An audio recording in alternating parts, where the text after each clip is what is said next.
This video is powered by the pros at Pascal Air Plumbing and Electric. Arkansas owned, Arkansas operated. GoPascal.com. 7 assists tonight. Must mention using you as a pick and roll ball handler a little bit more. Just overall, how'd you feel as a distributor tonight and ball handler? I mean, I felt great. I honestly wanted to be in that type of situation more, but like I keep saying, I just want to do what Coach Musk wants me to do. So tonight he wanted me to do that, and I did it. I think I did a pretty good job. I think I remember I had maybe 2 turnovers, so just clean those up soon.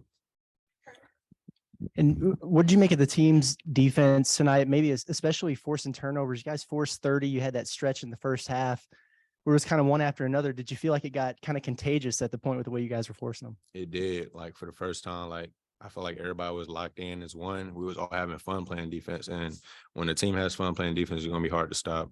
And that just generated offense. And that's when we made the big stretch in the first and maybe in the second half too.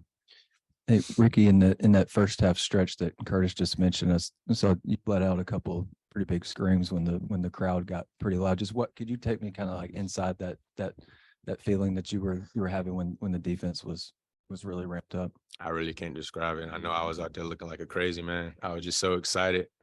Like I said, it was really fun playing defense tonight. Like I was asking Coach to guard the best player. Like I was locked in on the defensive end, and it just generated offense. I mean, I know it was an exhibition. It was what happened at Texas, but 2 games into it now, the way that you guys have performed, especially defensively in the paint, what's been one thing or maybe several things that have stood out to you as for this turnaround this quick? I mean, just us being locked in. I mean, we're a young team. At the beginning, I felt like we was a little immature, and I feel like we're just really locking in early to what Muss is saying. Texas, we didn't play good at all, and we was locked in the next couple of days after practice. North Dakota State, we was locked in, and then today we made a big jump, especially on the defensive end. Yeah, I would imagine Quisenberry was a focal point of the scouting report, and then the Charlton kid had 9 turnovers too. Just what was key to limiting those guys?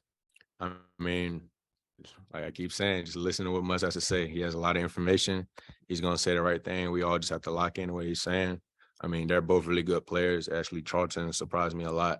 And I know Quisenberry is a really good player. I know he was first team in all the leagues he's played then. So we just was locked in to Coach Muss, and I think we did a pretty good job on them tonight. Ricky, you said that you were hoping to get some chances to be a ball handler, point guard. How much of that have you done in your career leading up to this? And have you been talking to Coach like, hey, I want an opportunity? My whole life. My brother be nagging me all the time.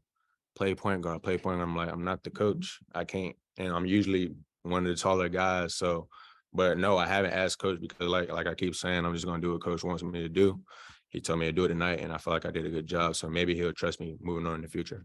Was there a point in this game where Coach Muss looked at you and told you like, hey, this is what you're going to do? Do you remember that moment? Yes. Going in a timeout, he was just like, first he put me in the corner because they was playing a box and one on me. And then he was like, hold on, I want Ricky handling the ball. I made a couple plays back to back, and I threw one to Jordan. I think he passed it to Kai. Then the next play down, I threw it to Jordan, hit a floater, and then he just wanted me to do it the rest of the game. Yeah, Jordan, just what were your thoughts on the overall defensive effort? You guys forced 30 turnovers, got 30 points off those turnovers. Oh, is my mic on or no? Or do I need it? How'd you talk? Okay. Like Muss said, it was one of our, we took a big step when it comes to defense today. We kept, for like most of the time, we kept the ball in coverage. In our coverages, we exploited the weaknesses of the defense or the offense.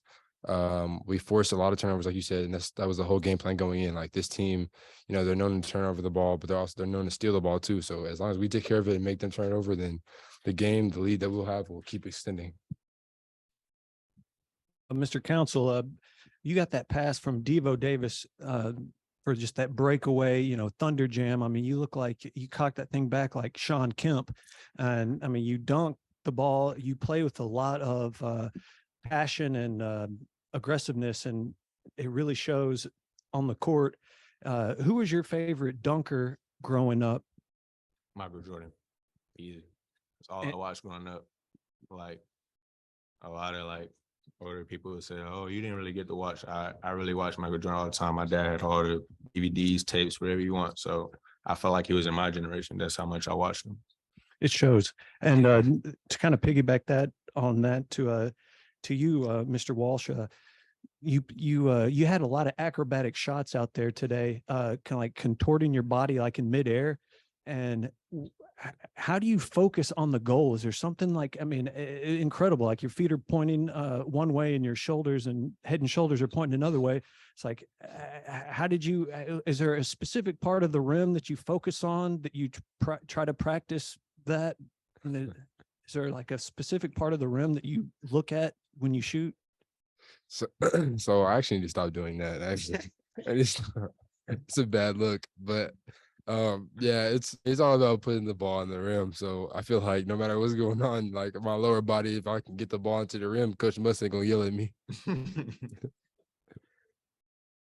Jordan, I just wanted to ask you about your mindset after fouling out in your first game. Then you get inserted into the lineup. You play a lot better in the second game. Just how rewarding was that for you to have a good performance second time out? It was good, but you know, the main goal for me was just to win another game, just to put on our resume. That was the biggest thing for me, just to move on to the next game, already being 2-0. Talk about the defense again. Have either one of you guys been in a defensive situation where all five are swarming like you guys did to force all those steals and turnovers? And if you have, when was that? You know, like with Arkansas? I mean, ever before this? I mean, not really to bring up my past school, but we were a pretty good defensive school at times. So it's happened before, but like early on in this season, it's pretty good to see this sign early. Yeah. I haven't, you know, this is my first year in college, so it's like a new experience for me, but I know I feel like it's like the history Coach Muss has. Like he's always been like in the top 15 when it comes to some defensive category, whether it's like defending the 3-ball or not allowing paint touches or whatever that is. So now it's just carrying over to this year, and we're just listening to him, and it's going to lead the way for sure. Eric earlier said that Jalen Graham this week worked a lot harder than he maybe has in previous weeks. What did y'all think of him tonight, just maybe maximizing his minutes? I thought he was great. I told him when they subbed him out at the end that I said, way to earn your minutes back. I mean, he came out with great energy, finishing, great footwork as always, and we're going to need him in big games. I mean, we have 4 bigs to rely on, and whichever one is hot that night, we're going to have to go with. Yeah, he's a crucial part of the team for sure. Although he may not have played as much in the first game, he's still a crucial part to our team and winning. I mean, like y'all saw when he went out there in the second half, he completely dominated the game. Like everybody could see it. Like he was just like finishing around the rim, getting rebounds, blocking shots. Like he did everything. So I wouldn't be surprised if we see more of him in the future for sure. Jordan, what did you think the way Ricky handled the point guard spot tonight, considering it's not something he'd really done for y'all to this point? Well, I mean, it's not something that we've seen in a game, but in practice, it's something that we know is possible. That's why Coach, you know, trusted him to do it in the game because he's seen it over and over again in practice. So I'm proud of him. I'm glad he took care of it. So both of y'all is kind of what I said, similar to what I said to Coach Musselman earlier, that, you know, you're so talented and athletic, you can play multiple positions, interchangeable spots, you know, rotate throughout the game. Is there a specific position that you would say that your skill sets best fit, you know, your attributes, or, I mean, or do you really like the interchange it? Because I mean, at the end of the game, you were in the paint, and then I think it was Brazil that fed you the ball in the paint for the dunk. So I mean, it's just like everybody's just interchangeable, you know, 1 through 5 out there. Yeah, I feel like one of the biggest things that Most had in his mind when like creating the makeup of our team was its versatility. And just having guys, you know, like Ricky or TB, or you could say me, that, you know, could move out maybe and play the perimeter, then play the post, rebound, handle the ball. Like I feel like a lot of the versatility was shown within our team this game. Yeah, piggybacking off that, like literally when I was in the transfer portal, I know he just wanted to have guys that can be versatile 1 through 5. I mean, I know he really doesn't like recruiting the traditional big. I know we have 3 this year in the twins and Jalen and Kamani. But I know that's what he likes, and that's going to make us hard to stop. Football is back, and BetOnline remains your number one source for all your football betting needs this season. You'll find the latest odds, matchup info, player news, and game trends. And as your continued source for all sports wagering info, BetOnline features live betting, free contests, live scores, and giveaways all season long. Always the fastest and easiest way to bet on all your favorite sports and events like MLB, MMA, tennis, boxing, and even golf. Head to betonline.ag to join and receive your 100% welcome bonus with your first deposit. Make sure to use the promo code BELIEVE to receive your rewards. That's BLEAV. Bet online, where the game starts.